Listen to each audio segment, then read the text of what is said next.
നബി തങ്ങളുടെ മുമ്പിൽ വന്നിട്ട് ഒരാൾ പറഞ്ഞു, ഞാൻ രാത്രി ഉറങ്ങൂല, ഞാൻ ഇനി രാത്രി ഉറങ്ങൂല, ഞാൻ ഫുള്ള് നിസ്കാരയിക്കും. അപ്പൊ നബി എന്താ പറഞ്ഞെന്നറിയോ? പാടില്ല, നിന്റെ ശരീരത്തിനോട് നിന്റെ കണ്ണിനോട് ബാധ്യത ഉണ്ട്. ഉറങ്ങണ സമയത്ത് ഉറങ്ങണം, നിസ്കരിക്കേണ്ട സമയത്ത് നിസ്കരിക്കണം. നിന്റെ ശരീരത്തിനോട് നിനക്ക് ബാധ്യതയുണ്ട്. എന്നാൽ സ്വന്തം ശരീരത്തിനെ ഉപദ്രവിക്കുന്ന ഈ രൂപത്തിലുള്ള കാര്യങ്ങൾ ചെയ്തിട്ട് എന്താ ചെയ്യുന്നത്? യാ അഹ്മദ് ശൈഖ് റിഫാഇ എന്ന് പറഞ്ഞിട്ട് കത്തിയെടുത്ത് ഇങ്ങനെ കുത്തിക്കൊണ്ടിരിക്കുക.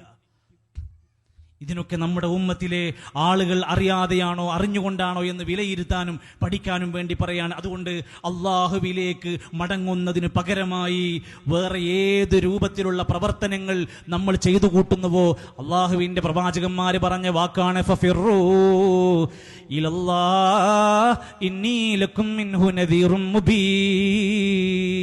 അള്ളാഹുവിലേക്ക് മടങ്ങുക, ഞാൻ താക്കീതുകാരാണ്, നിങ്ങൾ അള്ളാഹുവിലേക്ക് മടങ്ങുക. എന്ത് പ്രതിസന്ധികളിലും വിഷമങ്ങളിലും ഇരുട്ടിലും രാവിലും പകലിലും നിങ്ങളെയെല്ലാം സൃഷ്ടിച്ച, ആകാശഭൂമി സംവിധാനിച്ച, മുഴുവൻ ചരാചരങ്ങളെ സംവിധാനിച്ച മുദബ്ബിറായ ഖാലിഖായ റാസിഖായ അള്ളാഹുവിനോട് നിങ്ങൾ മനമുരുകി തേടുക. അതിനു പകരമായി മറ്റൊരാളെയും നമുക്ക് വിളിച്ചു തേടി പ്രാർത്ഥിക്കാൻ കഴിയില്ല.